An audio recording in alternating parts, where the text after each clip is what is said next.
Thanksgiving, the holidays are upon us.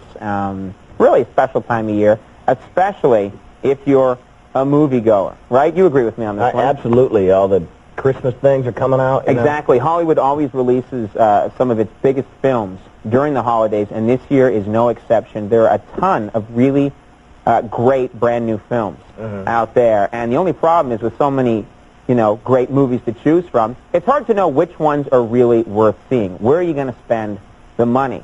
So I thought tonight we'd do people a service who are starting this big holiday weekend, and we'd have another one of our features, Conan and Andy on the Aisle. This is going to be fun. It's going to help a lot of people.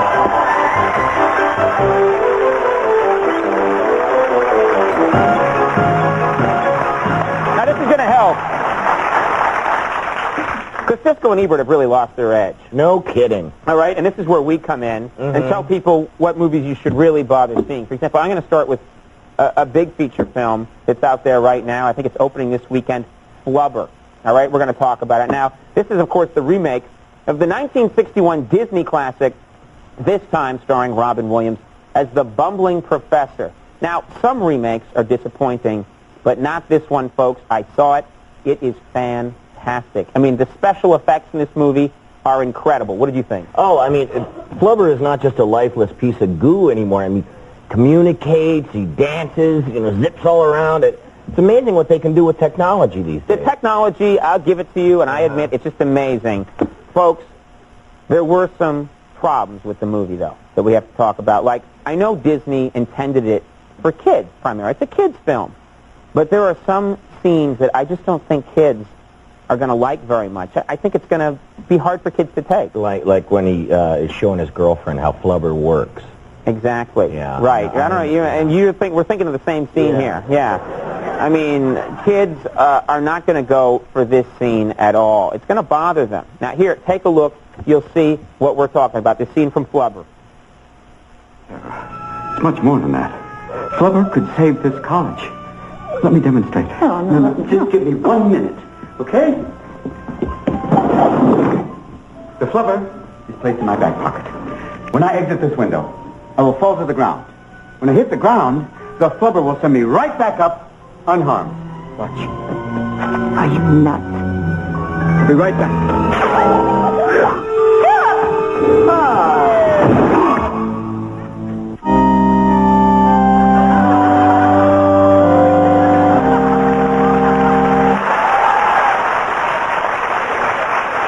I mean, it was just...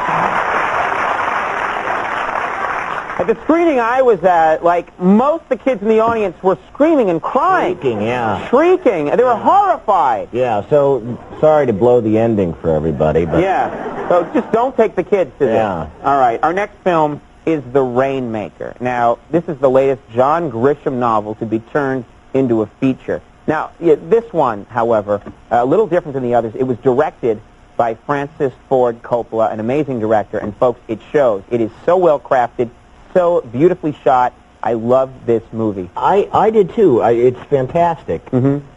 Except for the casting. Some of the casting. I know what you're talking about. Yeah. It's amazing how in sync we are. Coppola, of course, is known for casting family members in his films. He cast his daughter Sophia in The Godfather Part 3, and she stuck out like a sore thumb. But this goes way past Sophia. I mean, at least she was his daughter. Yeah. This family member that he cast here, it's a real stretch. Yeah, it's pretty inexcusable filmmaking here. Take a look. I think you'll agree. Anybody in the room named Russell Crockett? He's gone too. Downsized. Downsized. What a coincidence. Client's going through a periodic downsizing. Yeah, well, that will happen, won't it? How about Everett Lufkin, Vice President of Claims? Has he been downsized too? No, he's here.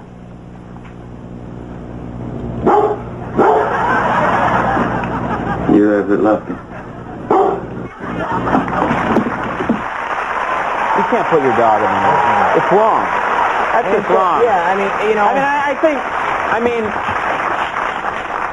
we should point out, in fairness, the dog is very good. Very good, yeah, very convincing, and has a soliloquy that brought me to tears. You were frankly. weeping like a baby. Yeah, but it's still, when you see in the list of credits, you see Buttercup Coppola, takes you right out of the movie. It hurt it for me, too. That was too bad. Well, our next film is The Jackal. Now, this is starring Bruce Willis as the world's top assassin. Now, this, too, is a remake of the 1973 movie Day of the Jackal, one of my all-time favorites. And in that one, the Jackal's target was French President Charles de Gaulle. But for the 90s version, they obviously felt they had to update their target a little bit. And I got to say, their choice of whom to kill really surprised me. I agree totally. Me too. Yeah, here is the scene where Bruce Willis agrees to take the assignment. You'll see what we're talking about. Can you kill this person? Yes.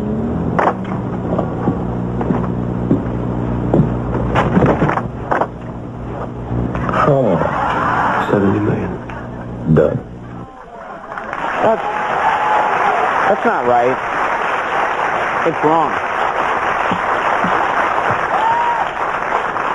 I mean, granted, she gets on people's nerves, but murder? Yeah. And for that kind of money? $7 million? Yeah, no. You could get it cheaper. All right. Our next film, ladies and gentlemen, is Red Corner. And this is starring Richard Gere as an American who gets arrested in China for a murder he didn't commit. Yeah, this one is fascinating. In China, there's no presumption of innocence. So Richard Gere spends the whole movie trying to stave off execution. It's really tense. Yeah, unfortunately, this movie is so tense, the director thought he had to lighten things up at times. Oh, yeah. And I really wish he hadn't, because some of the little comedy he put in there undercut some of the film's most powerful scenes. Take a look at this typical example. I have the right to contact my embassy. You have no right. No, I have a right to contact the embassy. I would like to contact... Decide according to the laws of the People's Republic of China. I would like to talk to the American embassy. Do you understand me? 看到没有？坦白从宽，抗拒从严。The sign says leniency for those who confess, severity for those who resist. I'm not resisting. I'm getting out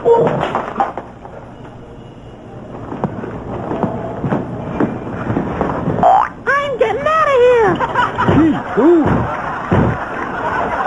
I mean, it's funny. I give him that. It's funny. Yeah. But it's just...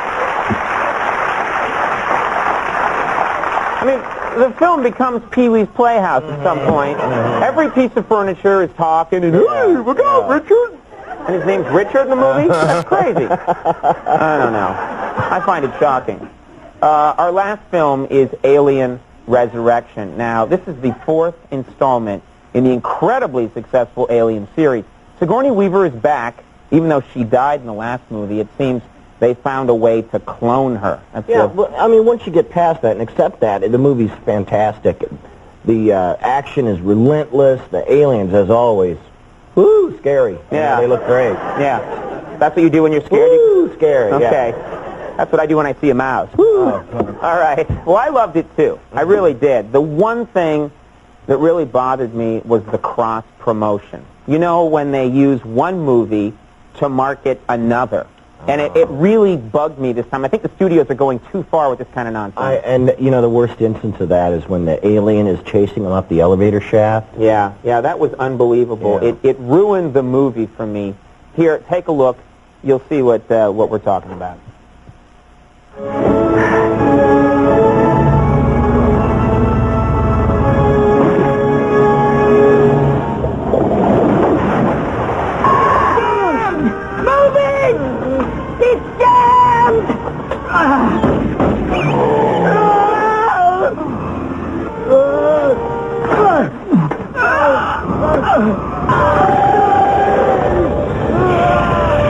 It's Flubber! Get him, Flubber! Get him!